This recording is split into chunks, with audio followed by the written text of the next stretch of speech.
मुद्दे की बात यह है कि आज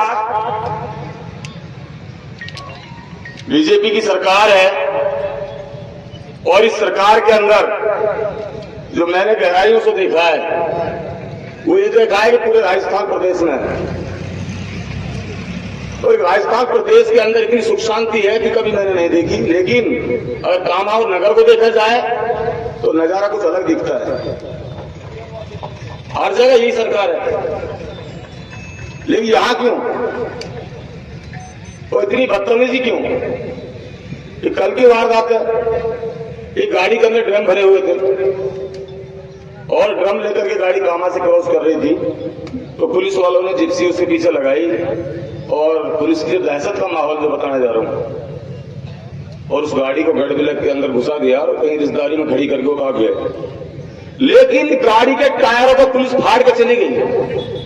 ये बर्बरता देखो। क्या समझते हो इसका दोषी कौन है? आप, हम सब। आप लोग एक का तमाशा देखते हो, आप एक दूसरे का साथ नहीं देते हो। ये नहीं मानते ये बात आप? आपके साथ क्या होने जा रहा है पता है? अगर क्रिमिनल रिकॉर्ड देखा जाए तो मेवात कौन से नंबर पे है? मेवात सबसे नीचे, ठीक है। लेकिन जो चीटिंगबाजी है जो चल रहा है आज, ये और जगह भी चल रहा है, बाकी स्टेटों में भी चल रहा है, बाकी राजस्थान के अंदर के जिलों में चल रहा है।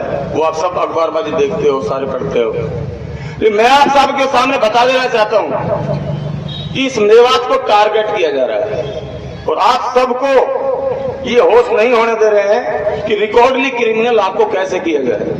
आपका एक बच्चा काम करता है लेकिन 10 बच्चों को पुलिस उठाती है और खेतों में दौड़ा दौड़ा करके आपके साथ आपको अपमानित किया जाता है और आपको प्रमाणित किया जाता है ताकि रिकॉर्ड में आप प्रमाण पत्र ये साबित हो कि ये लोग यहाँ दोषी हैं, ये क्रिमिनल है, ये फ्रॉड है। उस चीज को आप कैसे रोक पाओगे? वो प्रमाण पत्र आपके सामने है, आपसे बड़ा कोई नहीं है। आप सबसे बड़ी सरकार हो, क्या आपके कंधे से कंधे मिलाकर आप काम करोगे? वरना आप लोग एक दूसरे से चिड़न रखोगे और ऐसे मंचों से अगर राजनीतिक पेच रखोगे और इन मंचों को राजनीतिक तरीके से आप बहाने का कोशिश करोगे तो विश्वास उठ जाएगा, टूट जाएगा। मैं सबसे पहला विश्वास दिलाना चाहता हूं कि मैं आप सबके साथ कंधे से कंधे मिलाकर हूं, लेकिन राजनीति करने के लिए नहीं हूं। ये विश्वास दिलाना चाहता हूं आपको। मुझे राजनीति मत करने देना, मैं तुम्हारा सेवक बनकर काम कर लूंगा, मैं तुम्हारे कंधे से कंधे मिला के चल लूंगा। लेकिन राजनीति के लिए अगर ऐसे मंचों को मोड़ दिया गया तो हमारी कड़ी नजर रहेगी। इन चीजों को ध्यान रखना सब। पहले कई बातें हो चुकी, पहले कई मोड़ आ चुके, उन मोड़ों को हम नहीं देखना चाहते। इससे हमारा समाज बह जाएगा, मामला खराब हो जाएगा। मैं आपने उलमा और हजरातों से निवेदन करना चाहता हूं कि आपकी बात पर हम भरोसा करते हैं, आपकी बातों पर पूरी कौम भरोसा करती है और हम ये कहना चाहते हैं कि आप लोग अगर इस वीडियो को एक शक्ति के साथ उठा लोगे तो इनसे अल्लाह ताला पूरी मेवात आपके साथ खड़ी नजर आएगी। विश्वास दिलाता हूं आज। ये कौम इतनी कमजोर नहीं है, ये कौम को लीडरों के जरिए से डराया जा रहा है। लीडर गुलाम हो चुके और इस गुलामी को दूर करने के लिए आप हम सबको एकजुट होना पड़ेगा और एक लीडरशिप को अलग करके एक किसान बन करके, एक आम आदमी बन करके हमें काम करना होगा।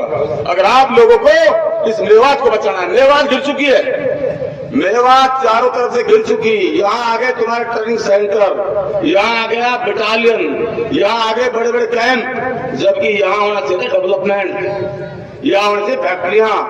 ये दिल्ली से बहुत नजदीक है, इसकी आवाज कौन उठाएगा? हम आप में एक दूसरे के काम किसी ने काम कर। मैं गलत तो नहीं कह रहा कहीं? आप हम सब ने ये बना हुआ है कि प्यार प्रेम को दूर करके हम एक दूसरे के काम खींचने में लगे हुए हैं।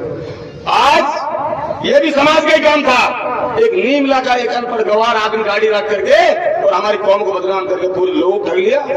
क्या गुनाह कर दिया उन लोगों ने अगर विश्वास उन्हें जता लिया तो? एक हमारे उलेमा को बदनाम करने के लिए उन लोगों ने ढोंग रचा और ढोंग को रचने के बाद में उन लोगों ने हमारी गरीब कौम को ठेक लिया। उसमें अमीर आदमी कोई नहीं है, सब गरीब आदमी।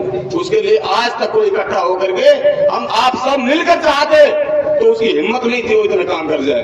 अकेला अताउल्लाह की, अकेला किसी और भाई की हिम्मत नहीं है कि वो सारे काम करे। उनके साथ भी कुछ जिम्मेदार जुड़े हुए हैं आज, और आज ठगा महसूस कर रहे हैं लोग। गरीबों को मारा है, जिन लोगों की पूरी जिंदगी की पूंजी 1.5 लाख रुपए की होती है, वो भी कर्जदारी करके उन लोगों को ठगा है।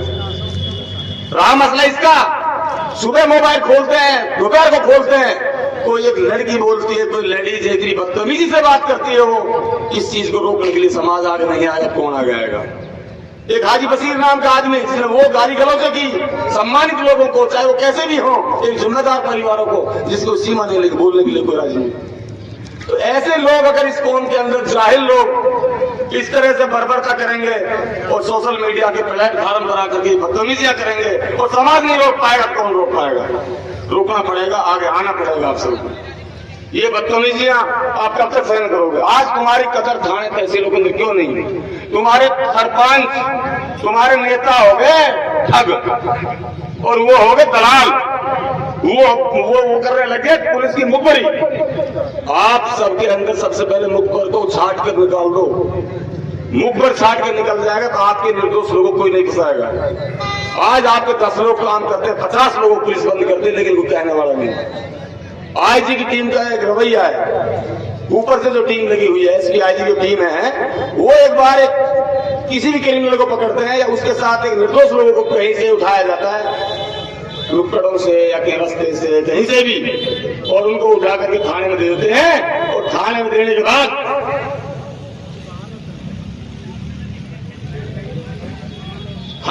के बाद किसी पंच सरपंच की नेता की हिम्मत नहीं इनको छोड़ा ले। सब ऊपर वाले आए थे, आईजी साहब की, एसपी साहब की डीएसपी टीम थी, और वो साहब यहाँ कर गए। हमारी तो हिम्मत नहीं, हम छोड़ नहीं सकते। जब तक आईजी साहब आदमी मिल नहीं सकता, बड़े अधिकारी से कैसे मिल सकते हैं? आप मिल सकते हो क्या ना? जब तक मुकदमा दर्ज हो जाते हैं तो कैसे छांट कर पाए? माननीय आईजी साहब से मैं 1-2-4 बार मिला हूँ। हमारे एम जुबैर साहब, चौधरी अकबर साहब जोधपुर, 1-2-4 आदमी और जिम्मेदार सीताराम गुप्ता जी को लेकर के हम वहां मिले, 2-4 बार बातें रखी, और बात रखने के बाद हम उनसे कहा कि ये सुप्रीम कोर्ट का आदेश नहीं है कि आप किसी के मकान तोड़वाएं, ये आपकी पुलिस जबरदस्ती किसी का मकान तोड़े, ये नहीं हो सकता। हम आज आपकी सर्व कर रहे हैं कि आप एक पवित्र हो, अच्छे हो। हम चाहे तो हाई कोर्ट के दरवाजे देख सकते हैं, सुप्रीम कोर्ट को देख सकते हैं, ये खुल के हमने कहा है। और अब लेवड़ा गांव की जो कार्रवाई हुई, उस गांव 3 मकानों को निर्दोष लोगों को तोड़ा, जो पीड़े परमिट से मकान बने, और जो मकान जब के बने जब आपके इलेक्शन जन्म नहीं लिया। ये बातें हमने रखी।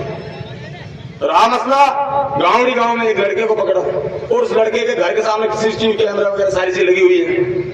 उस लड़के को पकड़ने के बाद में पुलिस ने उसको क्रिमिनल बना दिया, उसी नहर में ले जाकर उसका पैर तोड़ दिया। आज तक कोई कार्रवाई नहीं। अभी एक घटना हुई है सामनेर गांव में, एक एसएचओ को बचाने के लिए पूरी दुनिया लग गई। एक पुलिस वाले के खिलाफ आप लोग कुछ करते हो और पूरा अधिकारी नीचे से ऊपर तक एक हो जाते हैं। कोई आम आदमी के साथ कुछ होता है, आप लोग तमाशा देखने लगते हो। ये आपकी मर्जी होगी, ये फैसला आपका होगा। तो मैं तो क्या है, बातें तो बहुत सारी हैं, एक पीछे से आदेश ये है कि थोड़ा समय का ज्यादा अभाव है, इसलिए मैं कम समय में अपनी बात पूरी करूंगा। मैं हाथ जोड़ के निवेदन करता हूं कि आप लोग ये काम बंद कर दीजिए। ये हमारी गारंटी, अगर पुलिस अगर तुम्हारा पत्ता भी हिला जाए, तुम्हारा बार कर जाए, हम इस निर्वाह को रहने छोड़ दे बोल। लेकिन तुम इन क्रिमिनल कामों को और लसबाजी बंद कर दो, और पुलिस अगर फिर तुम्हें निर्दोष को फंसा के दिखा दे, हमारे यहाँ रहने बंदे फिर हम रहना छोड़ देंगे। यहाँ ये मेरा वादा है, और इनसे अल्लाह ताला आप सब मेरे साथ रहोगे, हम आपके साथ रहेंगे कंधे से कंधे मिला करके। ये हरकतें दिन प्रतिदिन बढ़ती जा रही है, इनसे डरना नहीं है, इनका मुकाबला करना है डट करके। और तब तक मुकाबला नहीं करोगे जब तक आप एक को नहीं बनाओगे, ये मुकाबला होने वाला नहीं है करने से। इतनी बातों को कहकर जय हिंद, जय भारत, अस्सलाम वालेकुम। कोई गलती हुई हो उसके लिए माफी।